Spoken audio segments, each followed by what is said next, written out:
morning. I am the Registrar Clerk for this matter. Acting Deputy Chief Justice Kompepe. All counsel are online. I call the matter of McGregor and Public Health and Social Development, Sectoral Bargaining Council and others for judgment. Counsel are now invited to place themselves on record. Please note that this judgment is being recorded. Thank you. Good morning. I'm Robert Stelzner. I'm here for the applicant, Dr. McGregor. Thank you, Mr. Stelzner.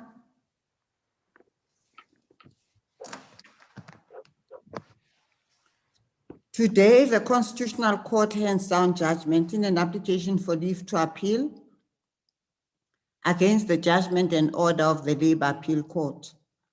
The matter relates to a dismissal dispute and the award of compensation in respect of an unfair dismissal within the context of sexual harassment. The crisp questions before this court are whether the Labour Court and the Labour Appeal Court erred in not reviewing the compensation, whether this court can interfere with the award of compensation, and whether the award of 6 months compensation is appropriate.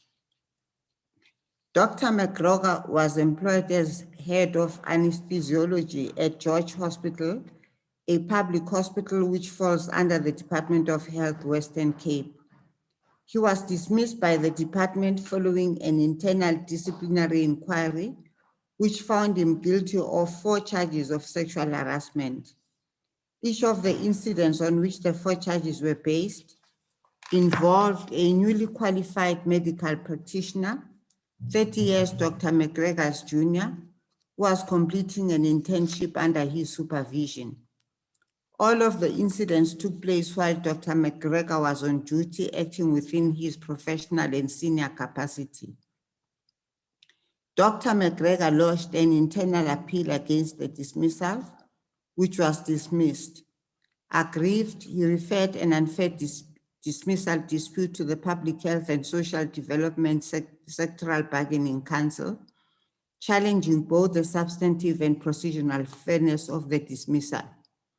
The arbitrator found him guilty of 3 of the 4 charges. However, the arbitrator concluded that the dismissal was substantively unfair because he had not been treated the same as another employee facing similar charges, and that it was procedurally unfair because he had been denied an opportunity to defend himself, as certain evidence was excluded during his disciplinary hearing. The arbitrator found that since the misconduct had been proven, reinstatement would be intolerable. However, he awarded Dr. McGregor compensation in terms of Section 193(1)(c) of the Labour Relations Act in an amount just shy of 1 million rand, equivalent to 6 months remuneration. Dr. McGregor applied to the Labour Court to have the arbitration award reviewed and set aside on the basis that his conduct neither constituted sexual harassment nor did it warrant dismissal. The department brought a counter-review application in which it sought the review and setting aside of the findings of procedural and substantive unfairness and the award of compensation. The court found that the procedure adopted at the disciplinary inquiry was unfair. Nevertheless, it varied the arbitration award in that it found the dismissal to have been substantively fair. Notwithstanding that it had altered the arbitration award from which the compensation flowed, the court dismissed the department's cross-review application and declined to set aside or modify the compensation. Dr. McGregor approached the Labour Appeal Court seeking an order that his dismissal was substantively unfair and that he be reinstated. The department once again raised a cross-appeal in which it averred that the Labour Court had erred in not revisiting the compensation. The Labour Court, like the Labour Appeal Court, like the Labour Court, found the dismissal to have been procedurally unfair but substantively fair. However, notwithstanding that counsel addressed the court in terms of the department's cross-appeal, The Labour Appeal Court said that the department had not cross-appealed against the finding of procedural unfairness or the award of compensation. And on this basis, it did not revisit the award of compensation. Dr. McGregor finally approached this court to have this court confirm that the dismissal was substantively and procedurally unfair and to consider his reinstatement. He submitted that his application engages this court's constitutional jurisdiction in that because he was falsely accused and his dismissal was littered with procedural irregularities, his dismissal implicates his rights to fair labor practices under Section 23 of the Constitution and to a fair and impartial hearing in terms of Section 34. The department lodged a cross-appeal on the basis that the Labour Court erred in failing to review the compensation award where it should have, and the Labour Court erred in failing to address the cross-appeal, even though it had been addressed on the question of compensation. According to the department, the amount of compensation awarded by the arbitrator should be reduced or set aside. The thrust of the department's case is that the arbitrator had awarded the compensation on the findings of procedural as well as substantive unfairness. Thus, it follows that compensation should have been revisited when the Labour Court overturned the finding of substantive unfairness. In response to this, Dr. McGregor averred that because the procedural irregularities were, in his view, egregious, he remains entitled to the compensation awarded. The Constitutional Court, in a unanimous judgment penned by myself with Mogoeng C.J., Shafta J., Matlanga J., Majid J., Mhlanta J., Pile A.J., Theron J., Clarity J., and Shikri J. concurring, dismisses Dr. McGregor's application on the basis that whilst it engages this court's jurisdiction, it is not in the interest of justice to grant leave. His application constitutes a mere dispute of fact and it lacks reasonable prospects. The department's application for leave to cross-appeal and condonation are granted. The inexplicable failure of the Labour Appeal Court to adjudicate upon the cross-appeal gives rise to a constitutional issue that strikes at the heart of legality and the rule of law. The Constitutional Court recognizes the importance of protecting employees from unfair dismissal and upholding the constitutional right to fair labor practices. And it acknowledges that the Labor Relations Act, through the operations of Section 1931C and 1941, provides important remedies, including compensation when what is at stake is a person's livelihood. However, it is tried that although every employee has the right not to be unfairly dismissed in terms of Section 185A of the Labor Relations Act, compensation is never guaranteed. Compensation flows from the finding as to the quality and nature of the dismissal, and ultimately a whole range of factors must be taken into account to determine whether compensation has to be paid for, and if so, for how many months. Ultimately, the award of compensation falls to the discretion of the Labour Court or arbitrator.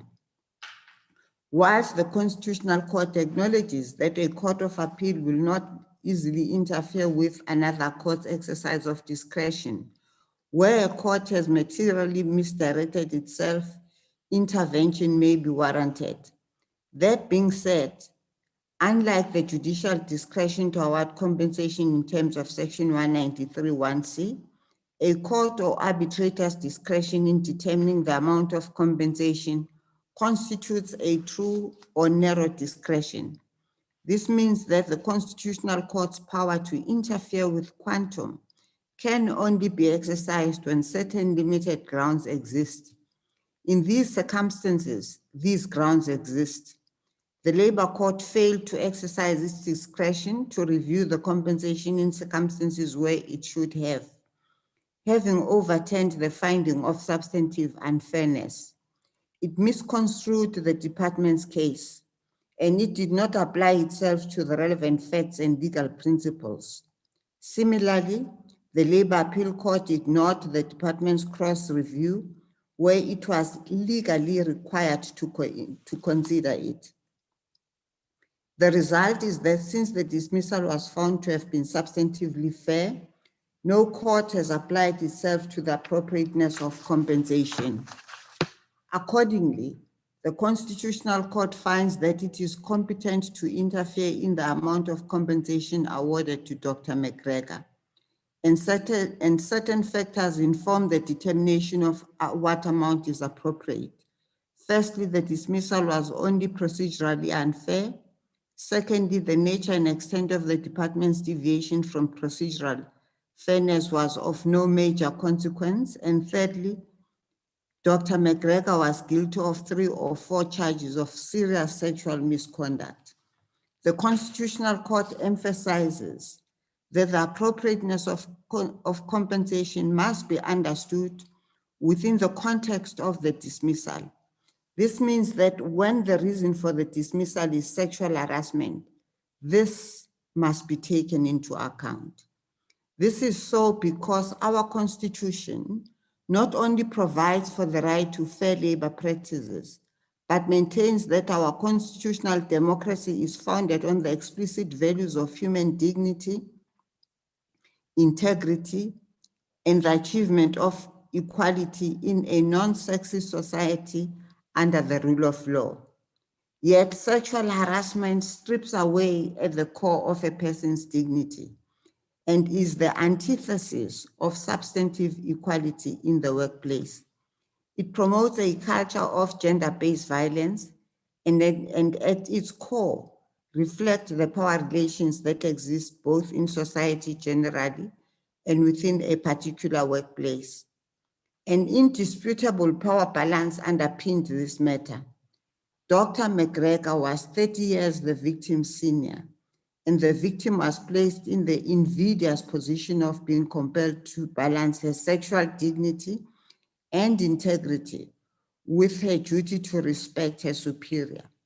Fear of the consequences of reporting often compels victims of sexual harassment to suffer in silence, which perpetuates an intolerable culture of silence surrounding gender-based violence.